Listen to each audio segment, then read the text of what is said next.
Well, good morning, everybody. Great to see you. We are continuing to walk through some of the big questions that tend to be stumbling blocks or obstacles or issues for people on their journey of faith.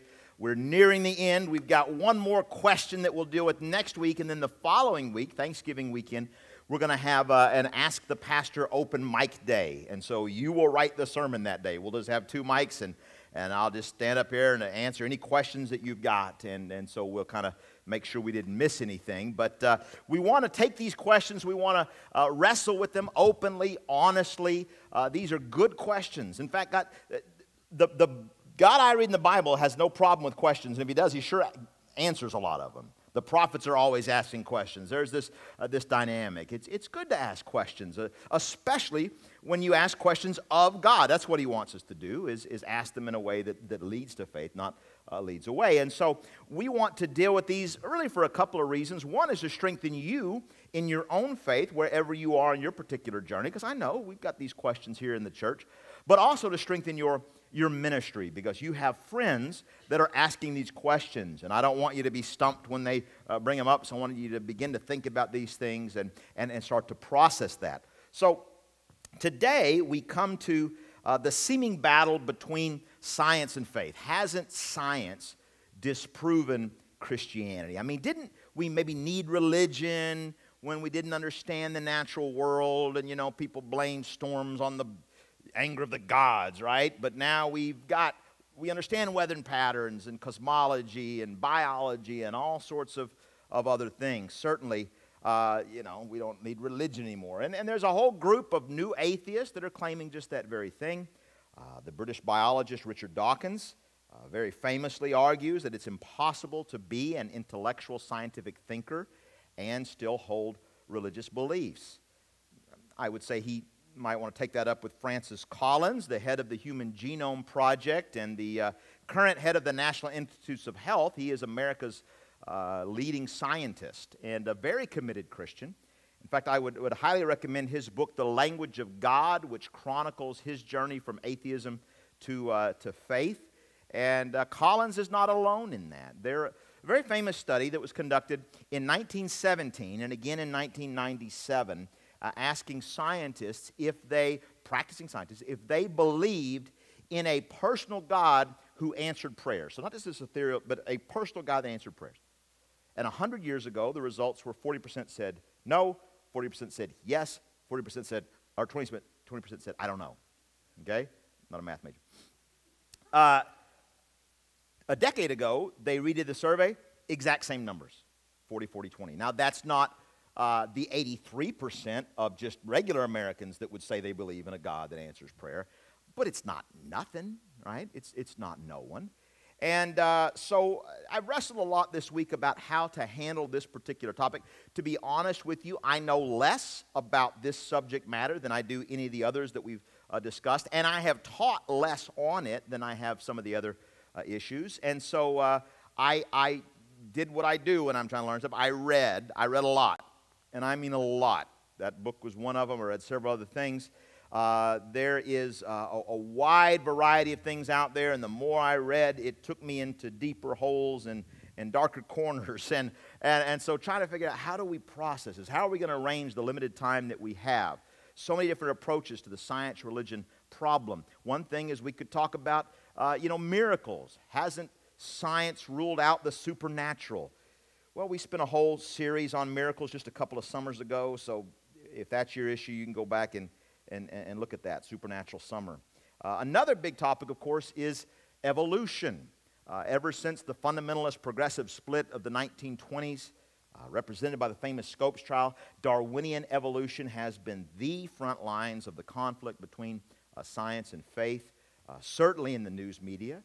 And that could be a very interesting conversation, to be sure. There's no shortage of material out there on that. We could weigh the options that range from scientific creationism, both the young earth and long earth variety of it, to intelligent design, which is actually not the same thing as creationism, to the other spectrum of all the way to theistic evolution, or the more marketable term, biologos. Fascinating stuff. We could easily spend the entire morning doing that, but we're not gonna. And a number of reasons why. One is I'm not a scientist, and I try to be humble about things I don't understand, even though I usually fail. But bigger than that, I just don't think it's the most useful approach. I think it's asking the wrong question. I believe a lot of the conflict between science and faith that we see today is quite frankly unnecessary. I think it's more of a power play, okay, on both sides to be sure, but it's the kind of power play, for Christians at least, that the gospel is actually opposed to. Maybe I should say I'm not sure the real battle today is over what is truth, but over who gets to control the truth. So how will we approach this? Well, I'm not a scientist, but I am an historian, all right? Undergraduate, University of Texas, working on a doctorate right now in historical theology. And so when I want to understand something, I, by nature, look to the past. Try to figure out how we got here. How did these ideas develop? Did previous generations understand things this way? What changed and why? And so as I studied the issues and wrestled, should we go this way or this way or this way, I decided, I think we're fundamentally asking the wrong question, because in the end, science isn't religion and religion isn't science. They have different purposes. They are addressing different things, and I want to argue that we need them both. So here's my thesis for this morning, and I want you to remember this. You might even want to write this down, and I hope it makes sense by the time we get to the end of our talk. But here it is. Science takes things apart to see how they work. Religion puts things together to see what they mean. Okay? Science takes things apart to see how they work. Religion puts things together to see what they mean. Science is a search for explanation. Religion is a search for meaning. And taken together, these two essential perspectives allow us to see the universe in its true multidimensional form. We are lessened as a species when we try to do away with either discipline. And I hope to convince us of that in the only way I know how, by investigating the past to understand the present. So I want to start out this morning, oddly enough, with a discussion of language. Anthropologists, and specifically linguistic anthropologists, have discovered something about the birth of languages which may seem trivial, but I want you to see by the time we walk through this that it's actually pivotal to the way that we understand the world. And I think it ultimately answers this question of the whole science versus religion debate. Okay, you ready? Here it is.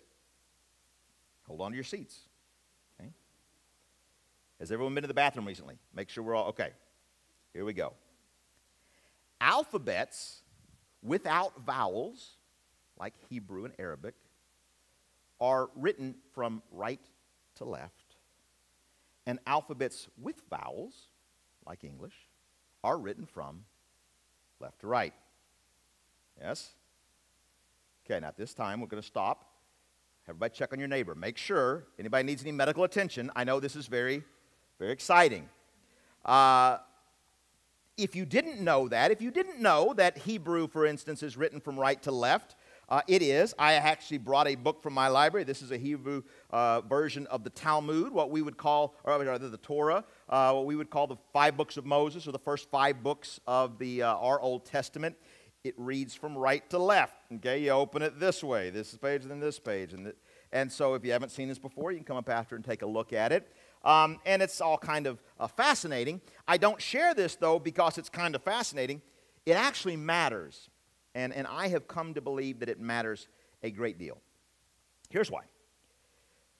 You see, in languages where there are vowels, yeah, A, E, I, O, and U, words can be recognized and understood systematically on their own. You can just look at an individual word and tell what it means, right? What's this word? Cat. Meow. It's a little kitty cat. You can look at it, and there's not much ambiguity in meaning, okay? But in languages like Hebrew, where there are no letters for vowels, it is hard to tell what a word is just by looking at it on its own, okay? So what is this word? That's the Hebrew writing, HT. Well, could be hat, hot, hit, hut, heat, hate. You can only tell by looking at the word in its context, by looking at it with the words around it. So, if you saw this sentence in Hebrew, come over by the fire and HT yourself, you could determine what that word means, right? It is heat yourself. Unless you just ate an entire pizza for dinner, and then you might want to come over and hate yourself, as I have been known to do, right? But so, simply knowing how to read a word, okay, involves a different set of skills depending on how it is written, with verbs or without. One involves a systematic processing, okay, and the other involves a holistic understanding of things and patterns. And these skill sets realize different mental operations. For the last 150 years, since we have discovered the location of the languaging processing center of the brain on the left side of the brain, right, neuroscientists have come to some understandings about the marked differences between the two hemispheres of the brain and how they process information, right? We learned in school about the whole left brain, right brain thing, right? And it's complicated, and there are, in some ways, it's more psychological than neurological. There's some different dynamics to it. But in general, the left hemisphere of the brain tends to be more linear, analytical, and mechanical, right? Breaks things down into sequential order. These are your engineers, right? Tend to be more left brains. People are being poked already. The right brain tends to be integrative and holistic. It looks for patterns and connections. These are the liberal artisans, right? So the right brain sees the forest, the left brain sees the trees, as it were. Tracking with me? Okay. The right hemisphere is strong on empathy and emotion. It is where we read situations and atmospheres and moods, okay? This is the side of your brain that looks at your boss and whispers, "Don't ask for the raise today." See, you judge patterns. You go, today's not the day. Now, the two hemispheres control opposite sides of the body, okay? So, if you have a stroke in your right hemisphere, you're going to lose motion in your left side of your body, okay? Anybody have a stroke dynamic or been with a parent or grandparent? If you have a left brain stroke, it affects the right side of your body because the hemispheres affect the other side, yep? So, languages with vowels where the words can be understood one by one, okay, systematically, on their own. They are read using the left side of the brain, and we read these languages from left to right, moving our eyes to the right, engaging the left hemisphere of our brain, okay? And then alphabets without vowels, okay, that's more holistic, and you got to look for patterns and context. Those engage the right hemisphere of the brain, and we read those from right to left, moving our eyes to the left and engaging the right hemisphere of the brain. Okay? Now, this is where someone should stand up and say, "Objection, relevance." And I'll say, "Your Honor, I'm going somewhere with this." And the judge will say, "I'm going to allow it, but I'm warning you, counselor, you're on thin ice." All right? I watch a lot of courtroom dramas. But I'm going somewhere with this. Okay? Let me tell you why all this matters. Here's the history piece. Two inventions revolutionized the ancient world, absolutely transformed it. The first was the invention of writing, okay, in Mesopotamia around 5,000 years ago. Right? The birth of writing was the birth of civilization because it enabled the growth of knowledge to become cumulative now. You could write knowledge down. You could share it and add to it to succeeding generations. And so writing evolved from pictograms. Initially, there were drawings of the symbols represented. So if you wanted to draw a bird, you would just draw a little picture of a bird. Okay? And the problem with that, though, is it made learning difficult. We know that in Egypt, the Egyptian hieroglyphics had some 700 symbols, which meant it would always be a closely guarded skill of the literary elite. You're not just going to memorize 700 symbols. What broke the doors of knowledge wide open, what made the dream of universal literacy possible, was the invention of the alphabet. Okay, an alphabet where a word is symbolic for the sound that it makes, right? A is for apple. B is for bumblebee. We get the alphabet. The first alphabet that we know of is called Proto-Sinaitic, and it dates back to about 1800 BC. Okay, it was found in 1905 by a British archaeologist in the Sinai Desert near some turquoise mines that date back to the time of the pharaohs. And archaeologists speculate that this alphabet was created by some early Jews, maybe working those mines as slaves, maybe even the Jews on their journey towards the Promised Land. It's in that general location. So it's highly likely, in fact linguists believe this, that Jews gave us the alphabet. In fact, we even recognize this in the word for it. Alphabet is made up of the first two letters of the Hebrew script, Aleph and Bet. Alphabet. Okay? And so those early alphabets, like Hebrew, didn't have vowels and were read from right to left, which we understand why, now linguistically. And so that was the first alphabet. Now, eventually, about 1,000 years eventually, that Hebrew alphabet was transported by the seafaring Phoenicians over into Greece. It wound up in Greece about 900 BC.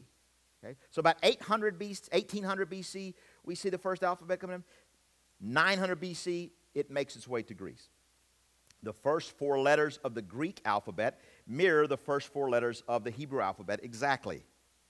What are the first four letters of the Greek alphabet? Where are my sorority sisters at? Anybody? Alpha, beta, gamma, delta, right? And English is based off of the Greek.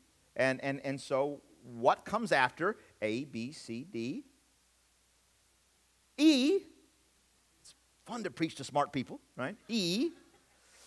And so the Greeks added vowels.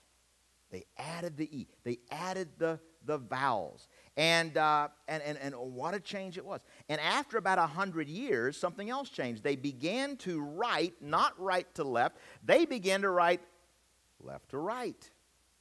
We understand why now. They were beginning to have holistic words broken down in their component parts. The words could be standalone wholes and could be now read systematically, not narratively. Okay? Now, as all this was happening in Greece, this language stuff, something else was evolving. As Greeks learned to write knowledge down, they were also developing new types of knowledge to write down. And so science began in Greece in the 6th century BC. Generally, it's tied to Thales, who identified water as an element, but there were a number of them. Heraclitus, Pythagoras, anybody remember his theorem from school? Democritus, who believed the universe was composed of elementary particles that he called atoms. Okay? These were the first people to think systematically about nature. These were the first scientists. The same period also saw the birth of philosophy, the search for the true, the good, the beautiful. Bedrock names like Socrates, Plato, Aristotle. Plato, in particular, shaped the way we think in the West, Western thought, from that day to this. Plato gave us moral universalism, which teaches us that there is a truth that is true in every culture and at every time.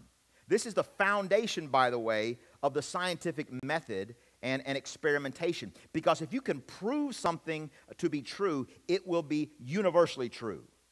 That's why you can do an experiment in Sweden, and the results will still be true in Peru. It's universal, see. And this became the new standard of knowledge. You can either prove it or you can't. It comes right from Plato. Okay? It is impossible to overstate the significance of ancient Greek philosophy and science on the development of the Western world. We owe virtually all of our abstract concepts to the Greeks. The Hebrew Bible knows nothing of such ideas. There is a creation story in the Hebrew Bible, more than one actually. But there is no theological discussion in Genesis about what the basic elements of the universe are. No. When the Hebrew Bible wants to explain something, It does not articulate a theory, it tells a story. Okay? So take the birth of the monarchy, for example. You read Plato and Aristotle, and they're debating the merits of kings versus democracy versus the aristocracy. The Hebrew Bible tells you a story. We had Samuel, and then we had Saul, and then we had David. See, that's where their interest lies. In relationships, not in concepts. There's deep ambivalence about monarchy throughout the Bible. Is it a good thing? Is it a bad thing? Was it a necessary evil? We don't know. It's never laid out systematically. That's just not a very Hebrew thing to do. So could it be that the difference between these cultures, between Athens and Jerusalem, has something to do with the way their respective alphabets were written? Okay, Greece, at that time, their alphabet was adding vowels and shifting from right to left to left to right, was becoming the world's first and greatest left-brain society. That cannot be coincidence. Greece and Israel, okay, Athens and Jerusalem in antiquity offer us the sharpest possible contrast between a predominantly left-brain and right-brain culture. They were both widely literate societies with high values placed on discipline, on study. They both had high priorities of education and the pursuit of wisdom. They both valued sages and teachers. In both places, it was the teachers that were the heroes, right? But their cognitive styles were different, just as their alphabets were written in different directions. And so they valued different things. The Greeks worshipped human reason. The Jews worshipped divine revelation. The Greeks gave the Western world its philosophy and science, and the Jews gave it its prophets and its religious faith. Okay?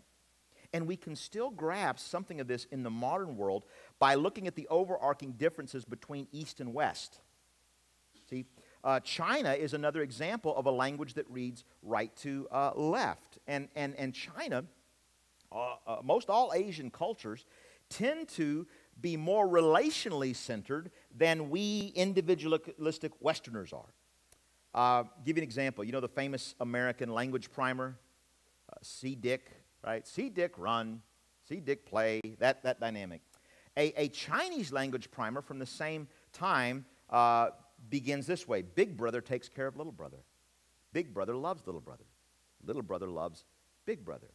See, East puts things together in terms of relationships. West tends to break things down into their component parts. It's a very famous study of children who were shown three objects, right? A chicken, a cow, and a clump of grass. And they were asked to say which two objects go together. And the majority of American children said, oh, the cow and the chicken, right? They're both members of the same class. They're both animals. Japanese children chose the cow and the grass, because where there is cows, there is grass. There's a relationship, see. Americans tend to think in terms of individual rights. And where did democracy come from? From the Greeks. And Chinese tend to think of communal values. And this matters, folks. Anthropologists have long been struck by the fact that in spite of the extraordinary technical achievements of the Chinese, listen, they developed ink, paper, printing, the compass, gunpowder, long before we did in the West. And yet, they never had a scientific revolution the way that you see in the ancient Western world. Why is that? Well, Greeks think linearly. And they think in terms of this leads to this, leads to this, which is the scientific method, which is the foundations of scientific process and progress. Chinese tend to think circularly. Okay? Think about reincarnation, this idea of coming back to the communal center again and again. Okay? Hebrew works the same way, not on the reincarnation side, but Hebrew is a very circular type of thought process. And so the Jews also never really developed a scientific community, in spite of their incredible emphasis on education, until really the Middle Ages. They were just thinking about things differently, okay? Right brain, left brain. And I'm not making a value statement here, okay? To ask which side of the brain is more important is like asking which side of the heart is more important. What do you need more, your right ventricle or your left ventricle? Well, can I have both? Right? We need different things from both of them. We need them functioning together, see? There are truths that we can only express in systems, but there are other truths that we can only express through story. There's a kind of knowledge which only comes through detachment, okay, breaking things down to their component parts. And there's a kind of knowledge that only comes through attachment, okay, through empathy and holistic interaction with each other. Now, let's not lose sight of the goal. No, this is some deep stuff. But what I'm trying to show you is that there is a profound difference between two modes of thinking of which science and religion are the supreme examples. There is a cultural complementary difference between Athens and Jerusalem, between the Greeks and the Jews. Science takes things apart to see how it works. Religion puts things together to see what they mean. Could it be that a simple contrast between left to right and right to left language might account for the vast difference between those two cultures and these two ways of relating to the world? But that's not the end of it, because history records that there was an event which led to a unique synthesis between the worlds of Athens and Jerusalem. And this synthesis lasted for 17 centuries, and at its pinnacle produced the greatest age of religion and science and art that the world has ever seen. And then it began to unravel. And the unraveling has led to just the conflict that we have today. The unraveling is the reason why I am including this sermon in our series on challenges to faith. Let me show you three things about this synthesis. I'm going to show you its birth, its advancement, and finally its collapse. Something happened in the first century that brought Athens and Jerusalem together, and it was so powerful that to this day we arrange our actual calendar around it. We determine the passing of time by this thing. What year is this? 2017 A.D. We mark time back to year zero. To what? To the life, the death, and the resurrection of a man named Jesus of Nazareth and the movement that he founded that came to be called Christianity. Okay? Jesus was a Jew. He lived in the land of Israel, mainly in the region of Galilee, and he lived in and around Jews. Okay? He spoke to them as a Jew. He read the Bible and almost certainly prayed in Hebrew, which meant that he read from right to left without any vowels. Now, Jesus spoke Aramaic. Aramaic was the language of the school and the marketplace that would have been the lingua franca of Palestinian Mediterranean Jews in the first century. And so whenever in the Gospels, whenever we read the direct untranslated speech of Jesus, he's always speaking Aramaic. So when he brings a dead girl back to life, he says Talitha kum, which is Aramaic for little girl, get up. When he famously prays to God, he says Abba, which is in Aramaic means daddy. It's a very relational term. Probably most famously on the cross, he utters an Aramaic translation of a line from Psalm 22.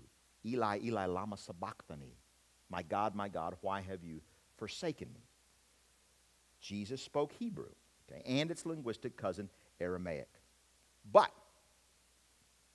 every one of the New Testament books is written in what? In Greek.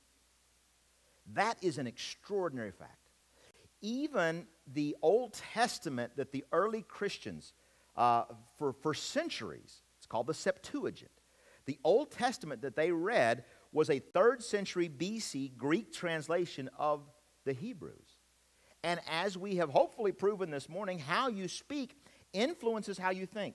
Anthropologists are united that language shapes culture more than culture shapes language. And so just think about the two ways that the word to know are used in these different contexts, okay? To know. In the Greek language, knowledge is primarily dealing with mastery of a subject, right? Do you know your math tables? Do you know the material for the exam? In Hebrew, knowledge primarily deals with relationships and intimacy levels of relationships. I know my wife. It's a different dynamic altogether. And that matters, okay? Now, within the first few decades after Jesus' death, the church had the potential to move in one of a couple of different directions. And you see this tension in the writings of the New Testament, which were written down in the second half of the first century.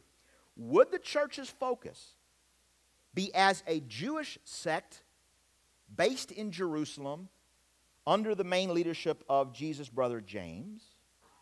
Okay? Or would its center be the Mediterranean Hellenistic Gentiles who look to Paul as their primary apostle?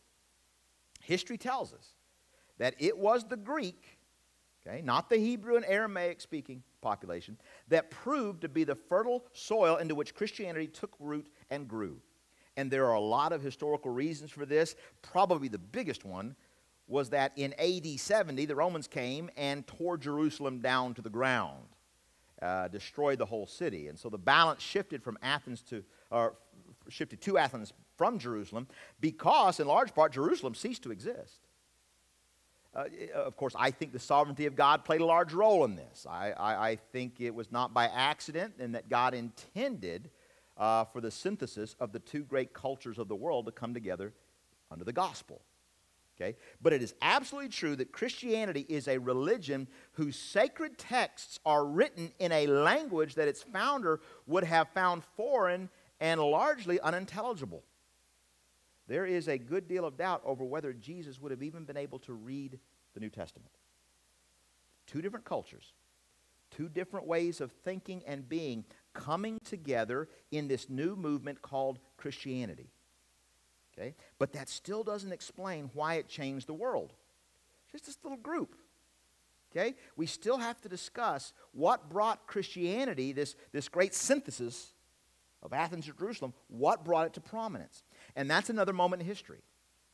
Now we're in the AD 312 to be exact, when the Emperor Constantine turned an otherwise kind of persecuted sect into the official religion of the Roman Empire. It was an astonishing, improbable event that eventually transformed the world. And it was at the same time both the best and worst thing that ever happened to Christianity. There's a church historian named David Bentley Hart. He's one of my favorites. He writes this: "It is hardly novel to observe that Christianity's greatest historical triumph was also its most calamitous defeat. With the conversion of the Roman Empire, the faith that was born proclaiming the overthrow of the powers of this age all at once found itself in alliance with, subordinate to, and too often emulous of those powers." Listen, we have to be very careful to distinguish between Christianity and Christendom. Okay? Christianity is the gospel of Jesus Christ and his death and resurrection to transform the entire world. Christendom is a geopolitical power structure that's goal is the dominance and control of the world. Christendom is about competition over and against the powers of paganism and infidels in the world. Historically, Muslims and ironically, Jews. I'm running out of time to tell the whole story in detail, but eventually, the fusion of Jerusalem and Athens that emerged in Christianity lost sight of its Hebrew roots altogether. And that produced a hairline fracture in the church that would not begin to be felt as a true structural weakness until the 17th century. Okay? The bone wasn't sticking out yet, but the arm was already broken. It was something that shaped the whole world. And listen, it was a great ride while it lasted, okay? The pinnacle of Christendom, brought us to the era of the Renaissance, which was the greatest moment of arts, science, and religion we've ever seen. It brought us all these dynamics. In Italy, it brought us, Michelangelo and Leonardo da Vinci and Botticelli and Raphael. In England, it brought us Shakespeare, Marlowe, Milton, all these great, it was an incredible age. Religious humanism at its best. But at the same time, you had 2 centuries of religious war that tore the continent apart. Then came the confrontation between the religious authorities and Galileo. You heard this story? Where the church was wrong and the scientist was right. And so the synthesis was beginning to unravel, and the break in the bone was beginning to become painful. The Renaissance was very closely followed by the Enlightenment. Science fought back against the ignorant power plays of the church. There's a lot of debate among historians about what it was that allowed the 17th century to be the place where experimental science really began to emerge. There are some that actually argue it was religious reasons. Some point to Protestantism in general, or Calvinism in particular. Maybe, perhaps, it's complicated. But I have become persuaded that a large role is a reaction to the failure of religion in the period. All of the religious violence, the Catholics killing the Protestants killing the Anabaptists, and on down the line, that leads figures like Descartes and Newton to seek certainty and truth on the basis of knowledge that didn't rest on dogmatic formations. Okay, reason, not the word of the church. See? But one way or another, first science and then philosophy declared their independence from theology, and the great arc stretching from Jerusalem to Athens finally began to crumble. And I maintain that is the reason for the conflict that we have today between science and faith.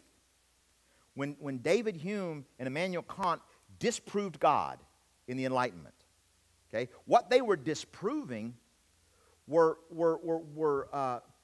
proofs of God that had come through Aquinas from Aristotle. These were Greek dynamics of the nature of God that have no foundation in the Hebrew Scriptures. No basis in that. Genesis 1:1 says, "In the beginning, God." The Jews never made an attempt to prove that God existed. That thought would never have entered into their minds. Remember we said Plato gave us the universal proofs, right? You can either prove it or you can't.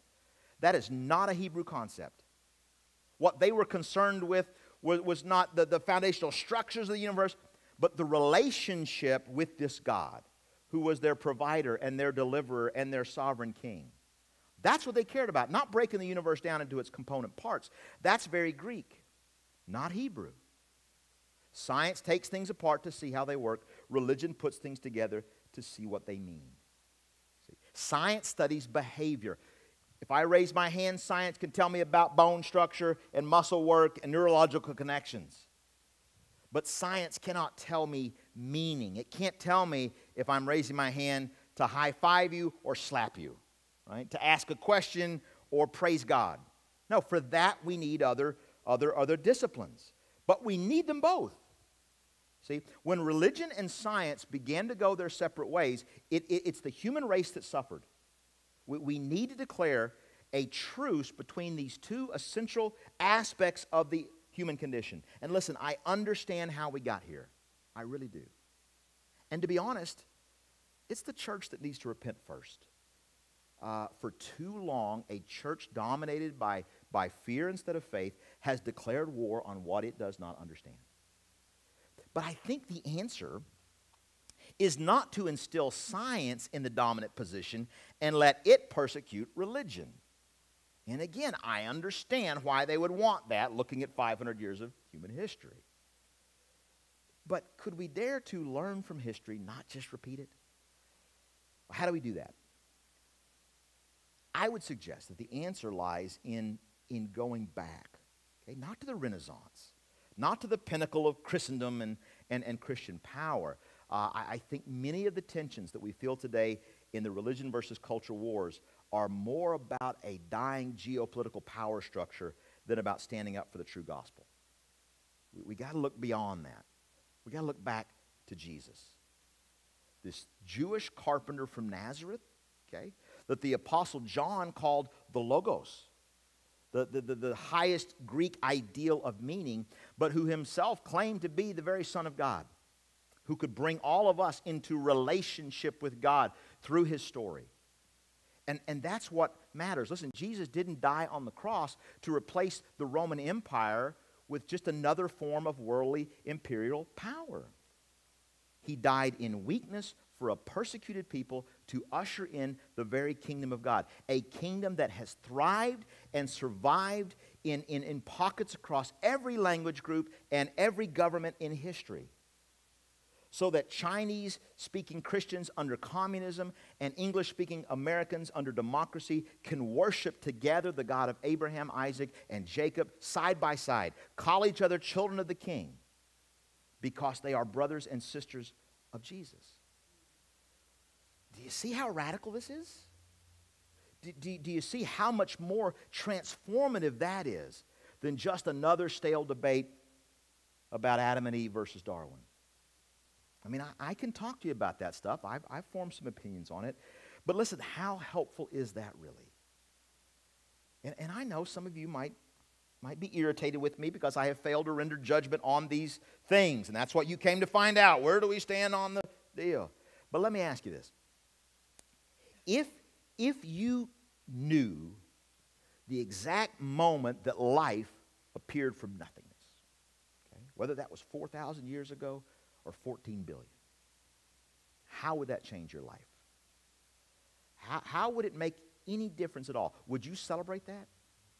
Would you hold an annual holiday to commemorate that event? If you knew exactly how God did it, would that make you more likely to want a relationship with him? I don't think so. But if you get to know God in the person of Jesus Christ, if you came to understand what he did on the cross for you, if you confess in the only miracle that really matters, that a man was raised from the dead so that you can live forever, that will transform your life. See, Jesus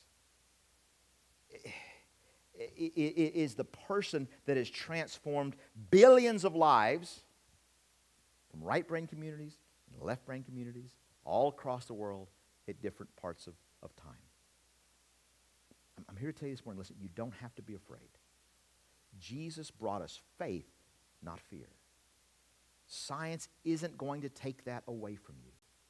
The God of the Bible is the God of the genome. And he can be worshipped in the cathedral or he can be worshipped in the laboratory.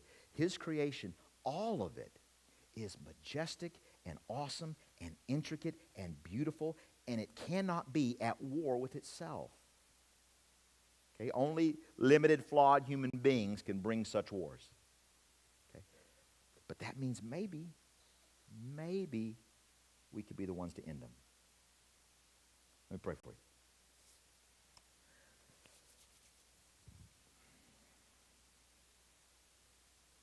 Father God, I know this is not a typical sermon. This is a different dynamic. But God, you're a God of understanding. Yes, you are the God of the Bible. I realize we hadn't had any Bible verses this morning. But to understand the Bible's place in the scope of history, we have to step out of that and to see you moving, God, through all these things. God, I believe and I confess with the Nicene Creed or the Apostles' Creed begins, I believe in God, the Father Almighty, creator of heaven and earth. God, we stand on that foundation. You are the creator of heaven and earth. We're humble about how you did that. But we confess that you did it. And just like you control natural processes, there's nothing that happens that you didn't set in motion those dynamics to happen. God, so you also control history. Yes, you give us free will, and that explains a lot of the pain and the suffering and the things that have gone wrong in our world. And yet, God, at the same time, you are sovereign all over those things. It did not catch you by surprise when men began to write down letters. God, when these different cultures began to come up in the world and see things differently, God, I think you took great joy in that. you who have such diversity in the natural world, that you love the birds and the lizards and the animals in the sea and the big beasts that roam the forest, God. You love all that. How do you not even more love us, human beings? Different places in history, different things. And so, God, I pray that you would help us. Maybe today as we're learning a bit more with our mind than we are sharpening our spirits, and yet they go together. That, God, we would begin to see you as a God of synthesis, that you are the God that says you are reconciling the world to you through Christ. So, God, I pray that we as a church would begin this process of reconciliation, not by getting involved in the culture wars all the more. No.